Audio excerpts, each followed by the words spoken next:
Happy Monday. It is one of those days in the Comox Valley where we have everything from snow to 32 degrees. And we also have the snowbirds, so that's a bonus.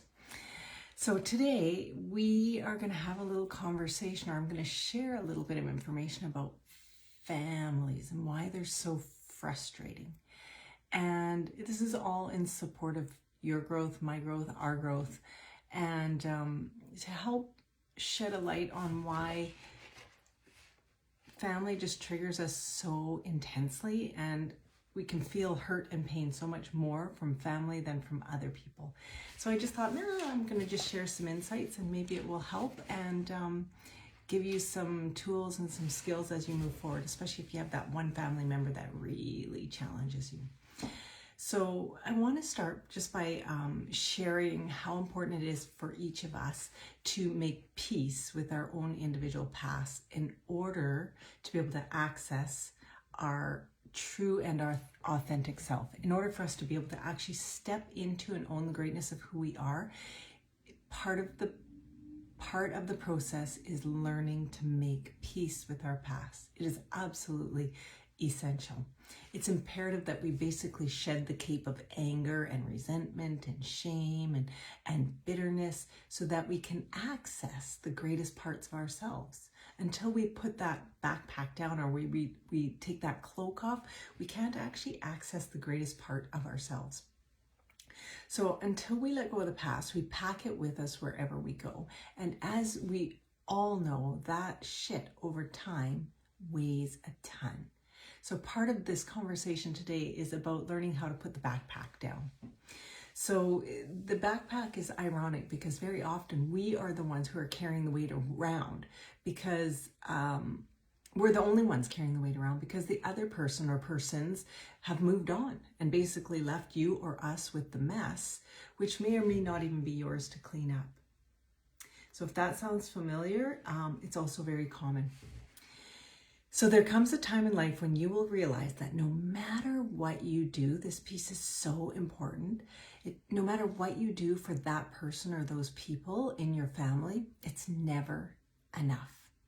So the question then becomes, the really powerful question then becomes, whose problem is that? Yours or theirs?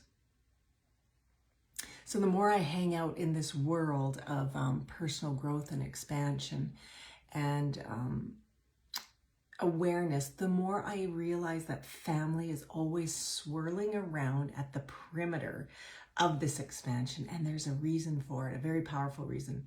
And I'm finding that more and more people seem to be struggling with similar thoughts and questions, as well as situations with family relationships. And of course, blended families compound that even more significantly. So some of the most common questions that I hear, and probably you have asked yourself, is why are families so hard? Why does it hurt so much more when they offend or criticize or judge or betray? And why do I compromise for family in a way that I never would do for anyone else? Why can't I say no? What's the point? What did I do to create this situation? Which is a really good question. I'm going to give you some tips towards the end that will really help to give you some tools that you can work with. And how do I enable or disable family members, and how do they do the same thing to me? Or the all-encompassing, I don't really care what they think, when in fact what they think is really all you care about. So the most comical one that we'll quite often use is like, they can all just go to hell. But really, it's all about the fact that we just care so much.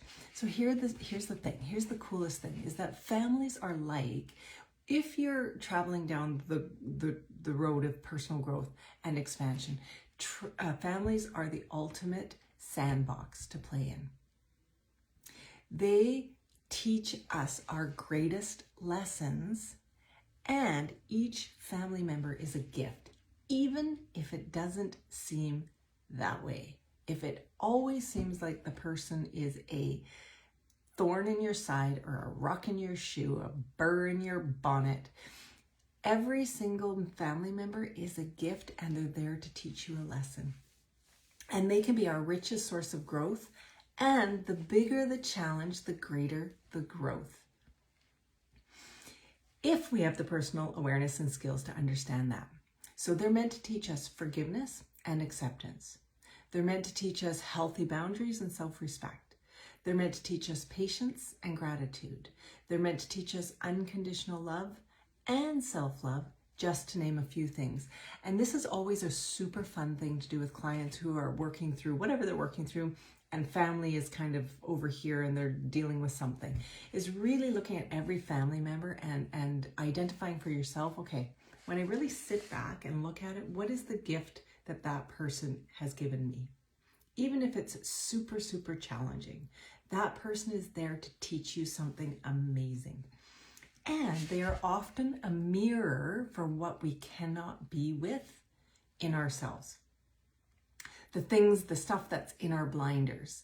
Very often that's part of why they trigger us so intensely, because they are a mirror for the thing that we cannot handle in ourselves. They shine a light on our weaknesses and our challenges, such as people-pleasing, or the need to fix other people, or the lack of patience, or critical thinking and judgmental thinking and actions, or ego and shame, blame, guilt. And you may be more similar to them or one of them than you actually care to admit. Or you may be a mirror for their shortcomings, and that is why you trigger them so easily. And that is a very, very important piece. If you have one of those family members, it doesn't matter what you do,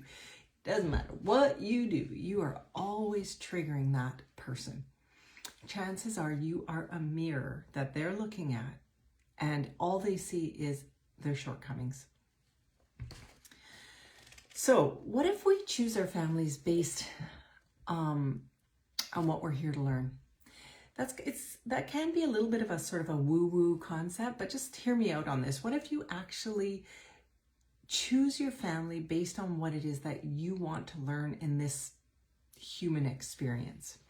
And if that's a bit too woo-woo, let's tackle it from an energetic level. What if we have energetic families and DNA families, and they aren't necessarily the same thing?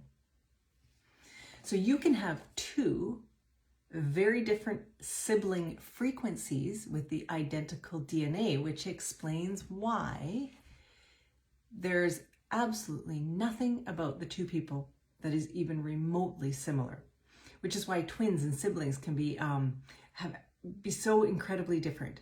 They think different, they talk different, they act different, they dress different, they behave different, they have different moral codes, they have different beliefs, and that's a really great example of two people with the same DNA that vibrate at very different frequencies. And it also explains why we meet some people and we instantly feel as though they're family. We vibrate at a similar frequency. And when we vibrate at a similar frequency, we instantly gel. And when we vibrate at very different frequencies, it's like the opposite ends of a magnet that are trying to come together. It just doesn't work. So if you've got one of those family members where you're just constantly, it doesn't matter what you do, consider that each of you vibrate at a completely different energetic frequency. So I want to share a few really thought-provoking concepts around family before I give you some skills that you can take away with you. Firstly is that they, yes, can be our greatest source of pain. I get it. But they can also be our richest source of love. And the love may not be towards the person. You may learn the love that you are searching for yourself. The second thing is adults who struggle to ask for support often come from emotionally neglectful childhoods.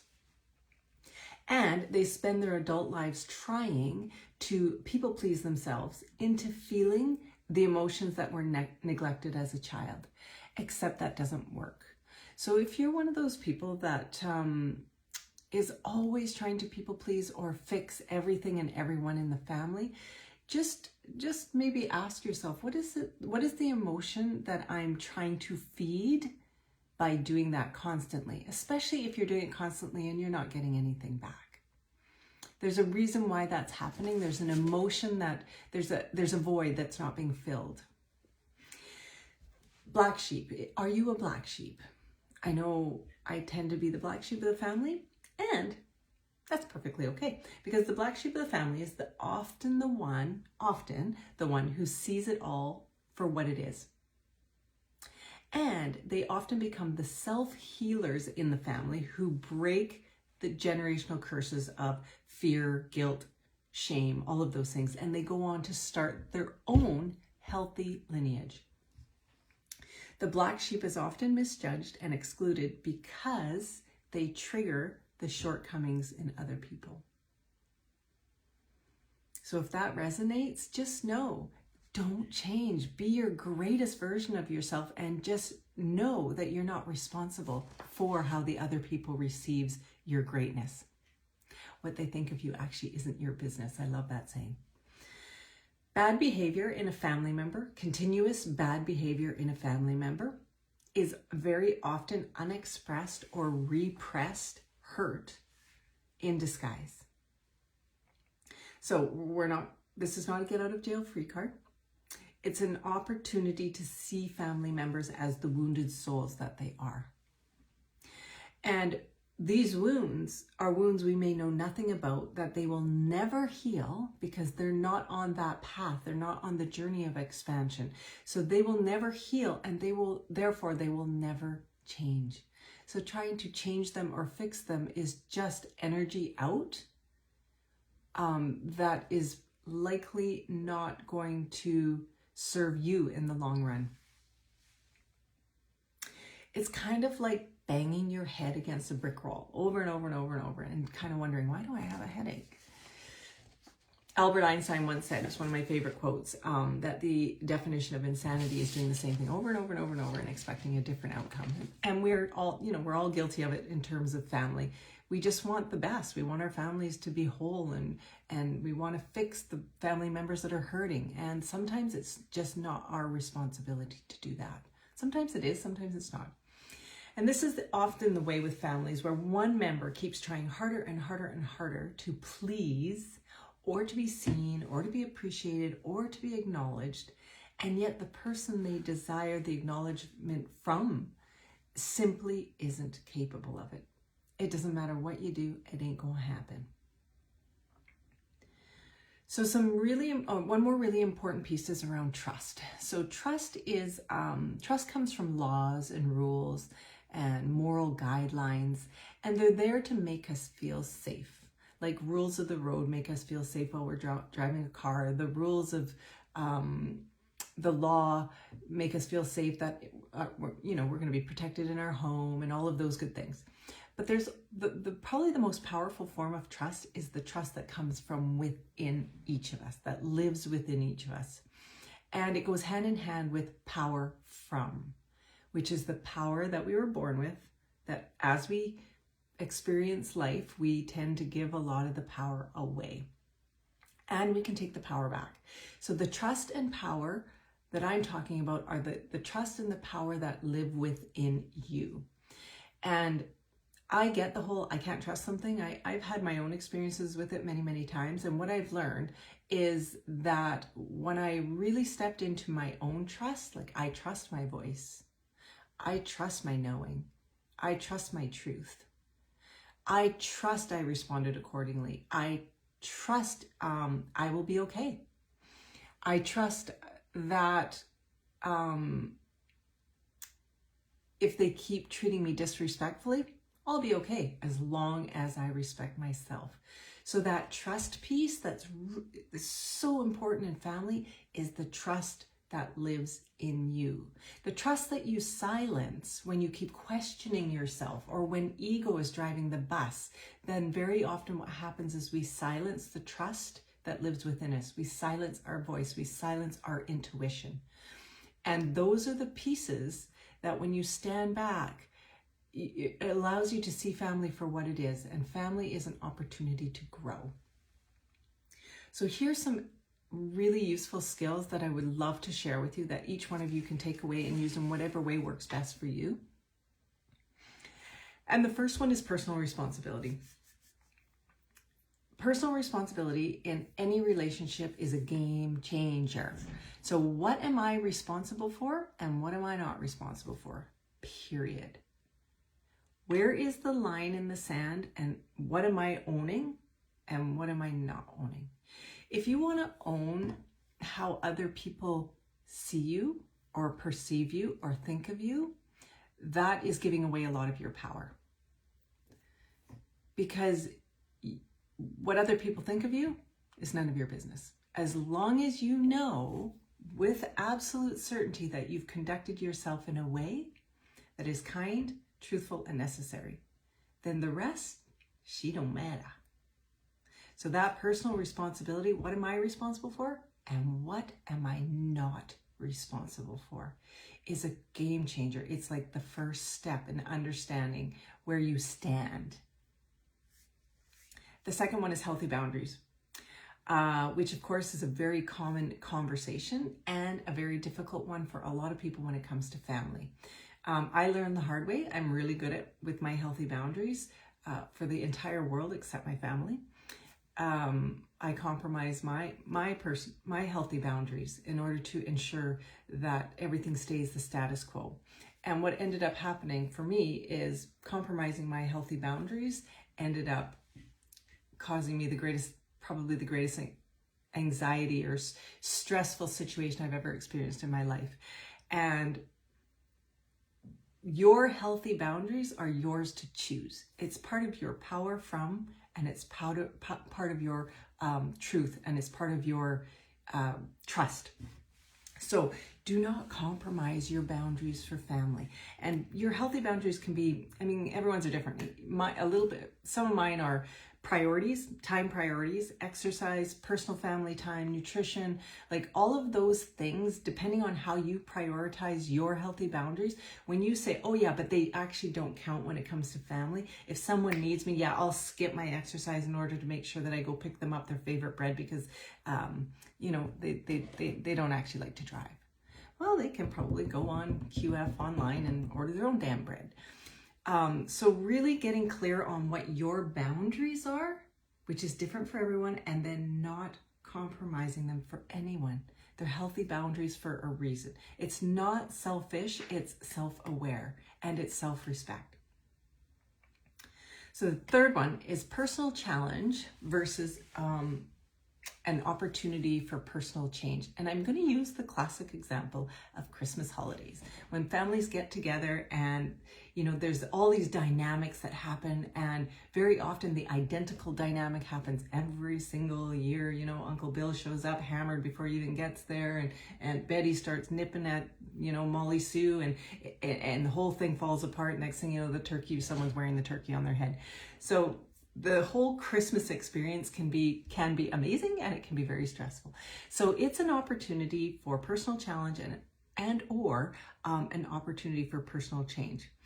So priming yourself for the event, knowing as you go into it, first of all, what are my boundaries and what am I responsible for? Those two pieces before you even walk in the door will give you some space to be able to grow in that opportunity, in that situation, rather than being instantly triggered and the identical experience happening over and over and over again. So coming into it with some tools gives you the chance for expansion. And I'm going to give you a few more that are really going to help. So responding versus reacting goes hand in hand with evolving versus backsliding. So responding versus reacting is a really, really important one. And it goes for every situation in life, not just family. So with responding and reacting, think of it this way. Every situation in life has a stimulus. So the stimulus might be someone beeped their horn at you in their car. Or the stimulus might be someone skipped in line and pissed you off in the grocery store. The stimulus might be, Aunt Molly said, yeah, you're looking like you gained a bit of weight this year, or whatever the stimulus is. So whatever the stimulus is, the more space that you give yourself between that stimulus and your response determines the quality of the reaction or the response. So if the stimulus happens and there's 1 second before the reaction, chances are you're going to kind of get one of those reactions, right? And there's absolutely no power in that reaction. And there's also no responsibility in that reaction. So one of the skills that I would have you practice is with every stimulus, give yourself time. The more space that you give yourself, the more likely it is that you're going to have a healthy response rather than an unhealthy reaction. And in that space is where the trigger lies. And I'm going to talk to you about triggers in a second here. So really creating space between the stimulus, where you actually, if you can even step back and watch the stimulus happen, you might even be able to laugh at it. So it's when you get completely sucked in. And trust me, your family members, these ones that you know which ones I'm talking about, they know exactly which button to push on you and exactly how to do it and exactly what they need to say to get instant stimulus and instant unhealthy, I'm going to say not irresponsible, but let's say immature reaction. So really creating space, taking some breath, going, okay, how do I want to react to the stimulus this year? Do I want to say, you, or do I want to say, yeah, I'm going to go get a glass of wine? So the next one, which goes kind of hand in hand with that one, is it's really important that you know your buttons and your triggers. If you don't really know what they are, it's not going to be possible to create that space between the stimulus and the response. It's a really good exercise to practice. So really sitting down, and you can even pick each family member, because each family member likely has a different trigger or a different button that they like to push on you. For some people it's weight. For some people it's their spouse. For some people it's their career. For some people it's the way they raise their children. For some people it's the clothing that they wear. For some people it's the way they wear their hair. The person just knows exactly how to poke and prod in order to get the response that they want. So really understanding and knowing your triggers and your buttons, it gives you the heads up. Right away, you are ahead of the game. I know for me, one of my triggers is when someone is demanding that I do something, I instantly get my hackles up. But I get it now. And when that happens, I'm just like, meh, go pound sand in my head.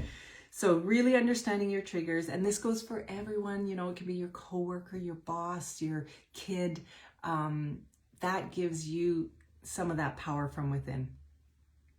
The next one is to be the observator.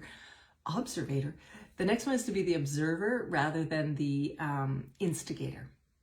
So really sitting back and observing even the dynamic of the rest of the family, watching how so-and-so is able to trigger so-and-so so easily, and notice how so-and-so automatically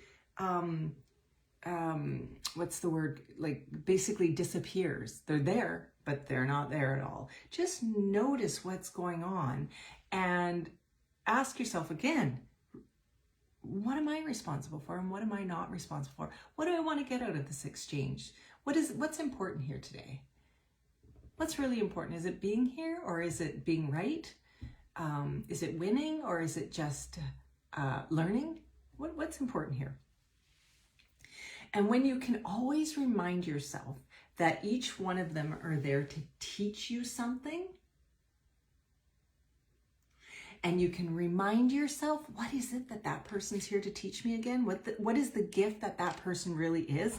You have your own personal kryptonite, and they don't even know it. So if it's your mother, and your mother's there to teach you ultimate patience, if that's the gift, ultimate patience, but she doesn't know, she doesn't have to know that, then you can step back and really practice playing with the fact that is what she's there to teach you, is ultimate patience. How far do I want to play with this gift today?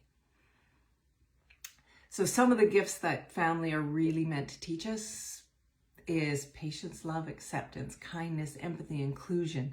When you see them in that light, even though they can be miserable, I mean, I could use all sorts of analogies, but I won't. If you can see them that way, you will see them in a very, very different light.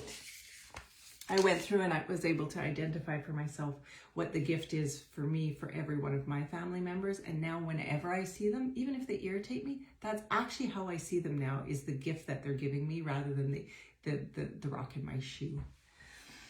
And then one of my very favorites is that relationships, most people think of relationships as being 50-50. And I get that.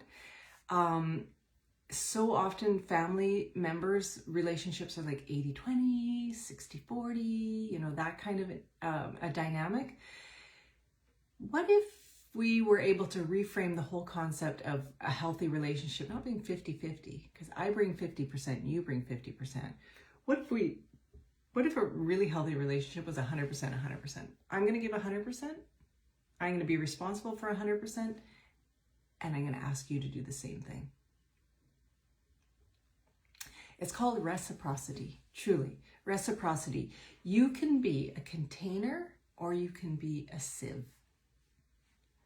And you can hold space for those people in your life, whether it's family or friends, who fill you up and put healthy boundaries on the people that drain you, whether it's family or whether it's friends. So we are allowed to do this. A lot of people go, I couldn't do that. Yes, you can do that. That's part of having a human experience, is we are supposed to be stepping into our greatness. We're supposed to be owning our voice. We're supposed to be owning our truth. And by truth, I don't mean, because truth is different for every single person.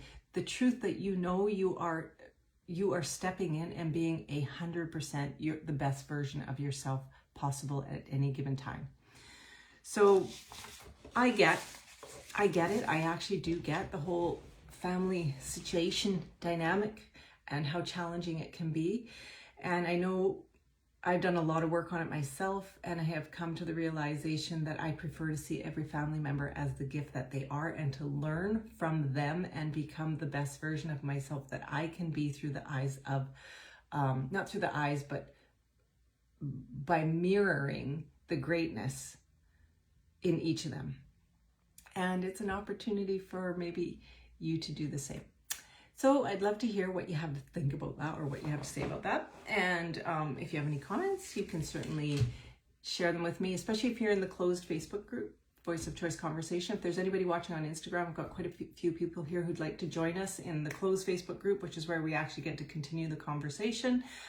Just shoot me a DM and I'll give you the link. And I'm always honored to be here and to share whatever I can in support and honor of your growth. So just a quick heads up, the next Soul Circle session that's coming up next week is going to be on your soul's purpose with the light leader and energy healer Sarah Ashley Wheeler. So that's on Wednesday at 4:30. And the one after that is going to be, it's going to be the wisdom of compassion with both a Buddhist monk and an Indigenous leader. So if anyone is interested in more information on that, shoot me a DM and I will get you the information. And it's not raining, so have a great afternoon, and I'm gonna head outside. So thanks for being here, everyone. All the best. Take care.